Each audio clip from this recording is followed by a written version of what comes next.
Assalamualaikum warahmatullahi wabarakatuh. Assalamualaikum Anak-anak Bapak warahmatullahi sekalian, apa kabar hari ini? Mudah-mudahan semuanya sehat walafiat. Ya, anak Bapak sekalian, insya Allah hari ini kita akan melanjutkan pelajaran kita sejarah kebudayaan Islam. Dan pada hari ini kita akan melanjutkan pelajaran kita tentang perkembangan Islam di Indonesia. Nah, sebelumnya Bapak ingin bertanya pada kalian anak Bapak sekalian, apa yang kalian pahami atau apa yang masih kalian ingat tentang pelajaran kita pada pertemuan yang telah lalu. Nah, jadi mudah-mudahan ini akan berkelanjutan untuk pertemuan kita pada hari ini. Nah, ada yang tahu? Ada yang bisa mengemukakan apa yang kalian ingat tentang pelajaran kita di pertemuan yang sebelumnya? Baik, silakan kalau ada. Ya, baik sekali, luar biasa, alhamdulillah. Sebelum kita melanjutkan, mari kita sama-sama berdoa. Ya, silakan Muksin memimpin pembacaan doa, diikuti teman-teman yang lain. Silakan. Ya, alhamdulillah berdoa selesai. Anak Bapak sekalian, hari ini kita akan melanjutkan pelajaran kita. Namun sebelumnya Bapak akan mencek dulu atau absen dulu anak-anak Bapak yang hadir atau tidak hadir pada hari yang berbahagia ini.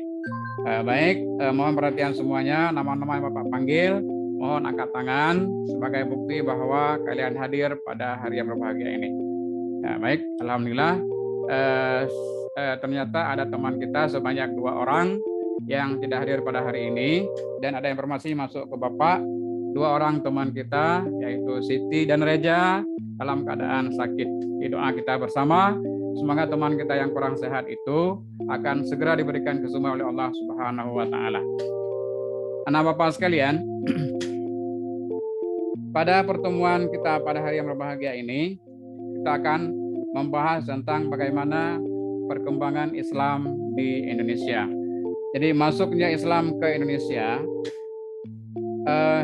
ada beberapa teori, ya. Ada beberapa teori. Yang pertama, teori masuknya Islam ke Indonesia, yaitu teori India atau teori Gujarat.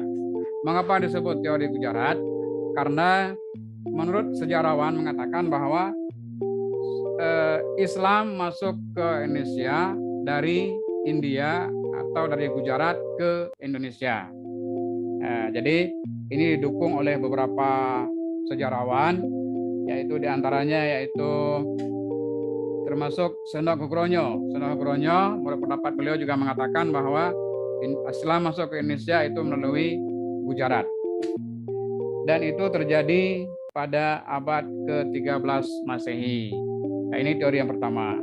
Teori yang kedua yaitu teori Arab. Mengapa disebut teori Arab? Karena para sejarawan yang memegang teori ini berkeyakinan bahwa Islam masuk ke Indonesia itu dari Arab ke Indonesia. Ini terjadi pada abad ke-8 Masehi. Kita balik belakang sebentar. Apa alasan teori Gujarat? Teori Gujarat berpegang pada beberapa peninggalan sejarah, seperti makam kerajaan Islam di Samudra Pasai. Itu terdapat beberapa makam atau batu nisan yang ada kesamaannya dengan batu nisan yang ada di Gujarat. Nah, jadi seperti itu. Kemudian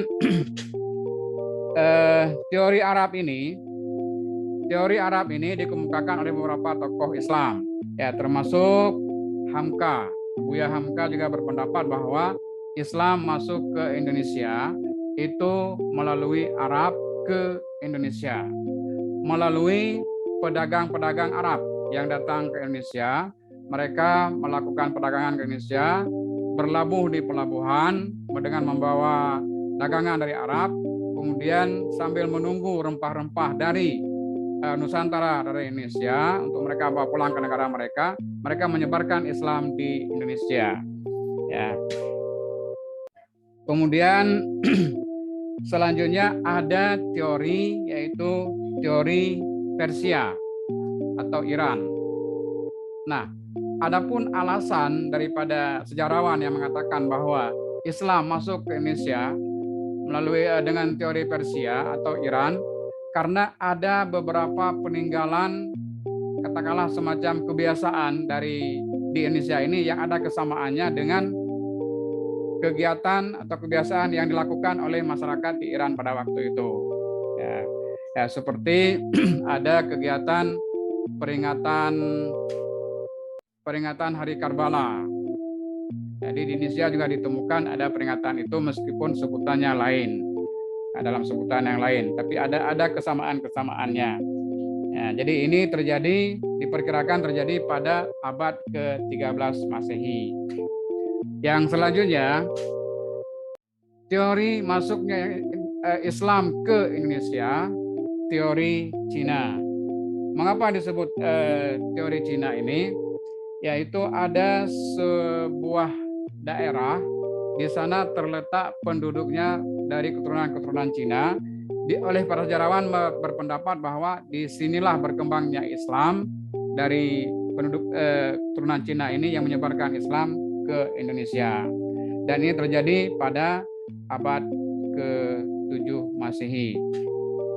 Nah, selanjutnya strategi dakwah dalam penyebaran Islam ke Indonesia yang dilakukan oleh para mubalik pada zaman dulu ketika masa-masa penyebaran Islam ke Indonesia adalah dengan cara mereka membaur dengan masyarakat Indonesia yang pada waktu itu masih mayoritas beragama Hindu atau Buddha. Jadi mereka memasukkan trik-trik dakwah mereka dengan tidak menentang kebudayaan atau kebiasaan masyarakat Hindu pada masa itu.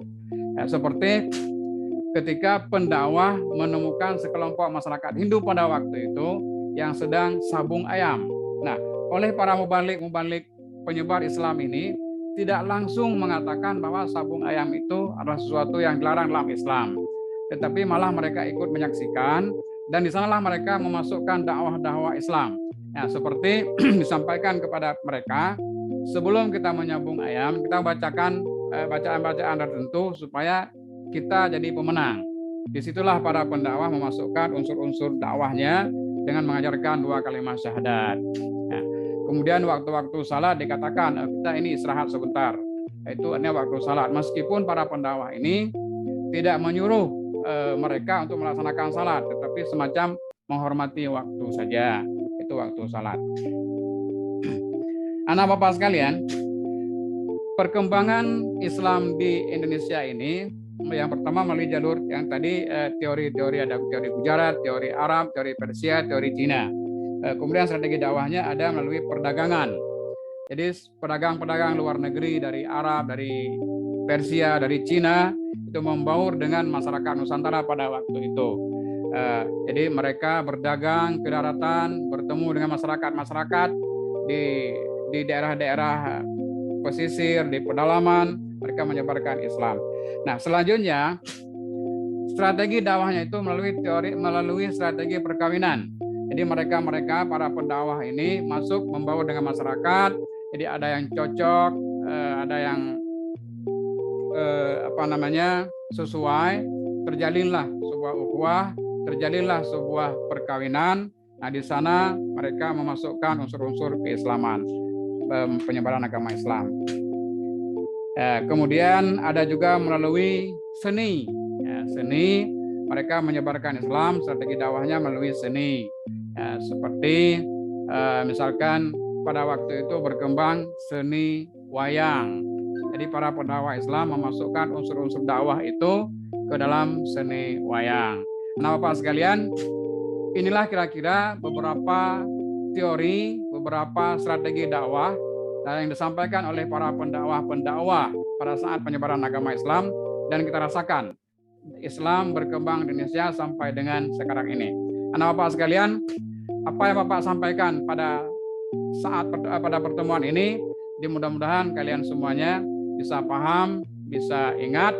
Namun sebelum mengakhiri pertemuan kita pada hari yang berbahagia ini, Bapak memberikan tugas kepada kalian, keluarkan selembar kertas, kemudian Bapak akan memberikan tugas pada kalian semuanya, dan tugas ini akan dikumpulkan pada pertemuan yang akan datang.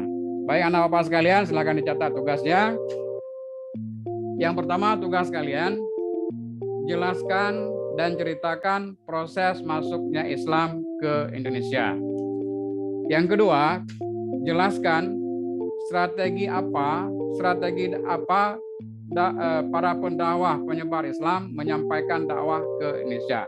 Di dua soal ini nanti kalian kerjakan, dan pada pertemuan yang akan datang semua tugas ini dikumpulkan ke Bapak dan akan Bapak berikan nilai tentunya.